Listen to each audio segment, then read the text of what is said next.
delete a item that is being already added to the cart using an API. In my previous video, if you remember, I saw you how to add a product in the cart using a cart-based API. Today, we are going to see how to delete the same product added through that API. We are also going to see what is the different parameters required for this and how the structure looks in both the APIs. I mean, how they are different apart from the methods used for deleting or adding the product. So let's see that.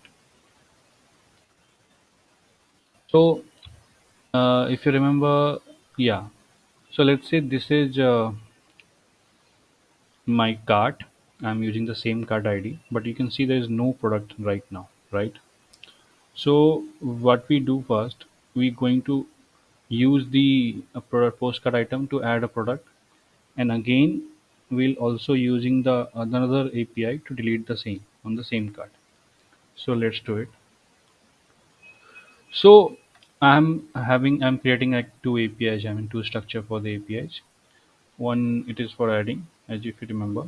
So we'll do the first adding.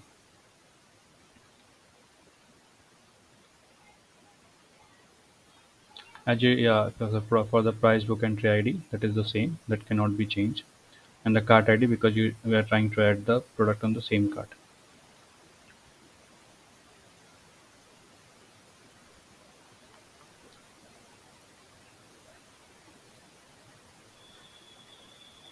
Well, I think that could have been added.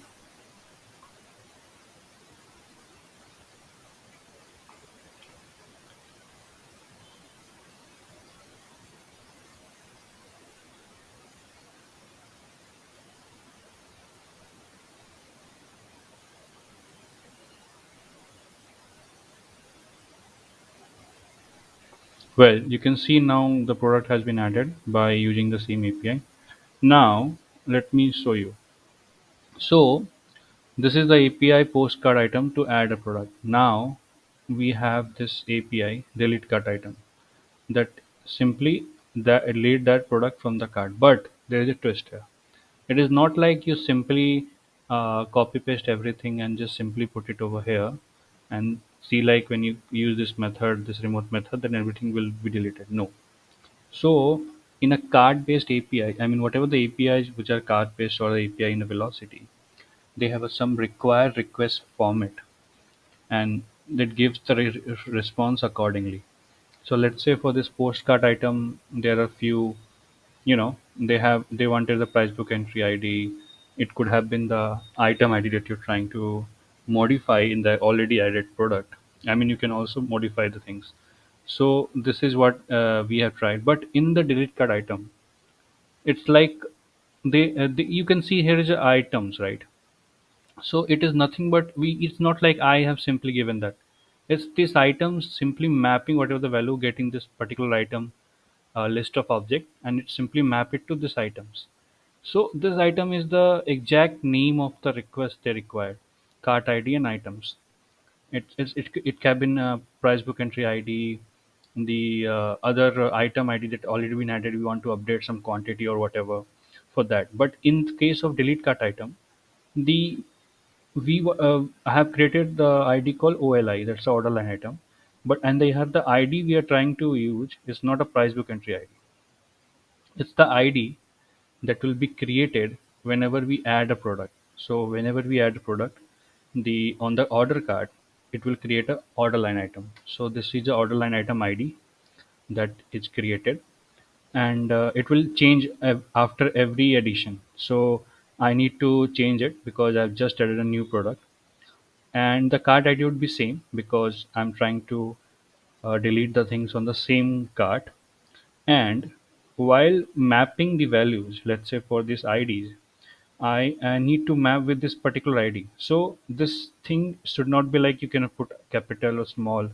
It has to be the same while mapping because there's some structure request structure. I mean, the card-based API Swagger has a documentation require this particular ID and this particular card ID to have this value in this format only.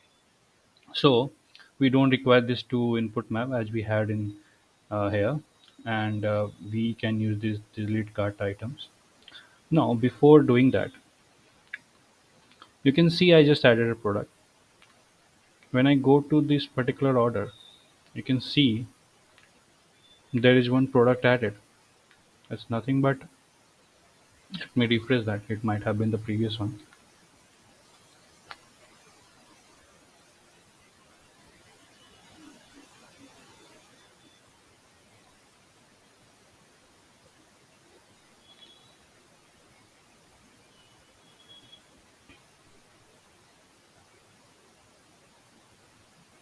Well, when I trying to, so this is the ID. It's a new ID generator. Every time we add a product, I'm copying this ID. Let's say I need to change this ID. It's become UAY. So this is the new ID.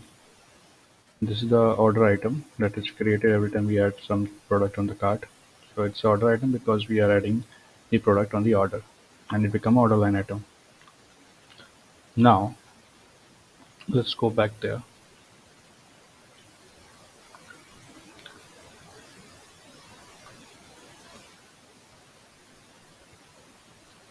You can see the product has added. I simply go and refresh it.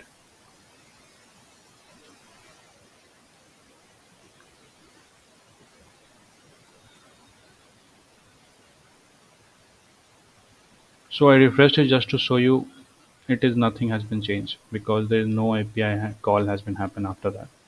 But now when I go and call this particular API, just delete.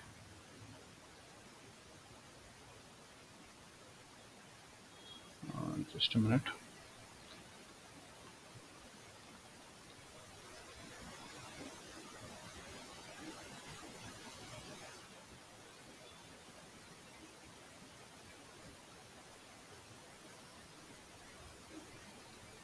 Yeah, right. So I am trying to execute this highlighted one. Here we have post item to add, and now we are using delete cart items.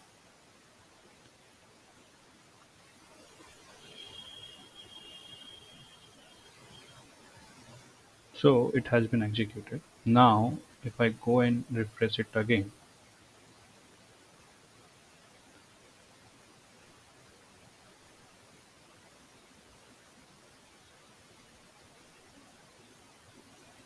tada! The product has deleted. So because the API call has happened there, and if I can show you, no, not is there.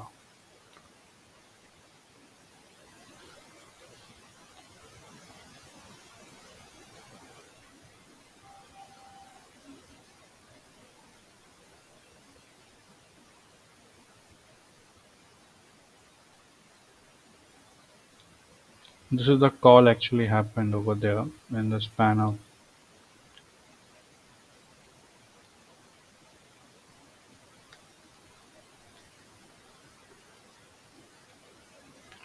delete cart item has been called for the CPQ. Default CPQ handler implementation is the name of a interface implementation that letting that to happen. So yeah, this is how we can use the delete cart item API to delete a product that has been added. You can do multiple things. I mean, right now I'm using through anonymous window. You can use through the OmniScript. You can call by using a whole Apex class with using the velocity open interface, and through using remote actions at OmniScript or integration procedure. So accordingly, you can call it. So this is one of our example of other API in the card-based APIs in Velocity.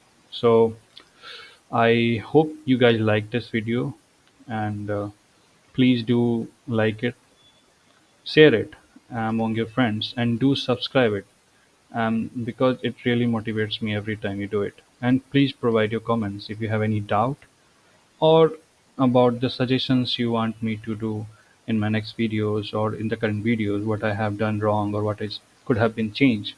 So it's really appreciated. So thank you guys. Happy weekend.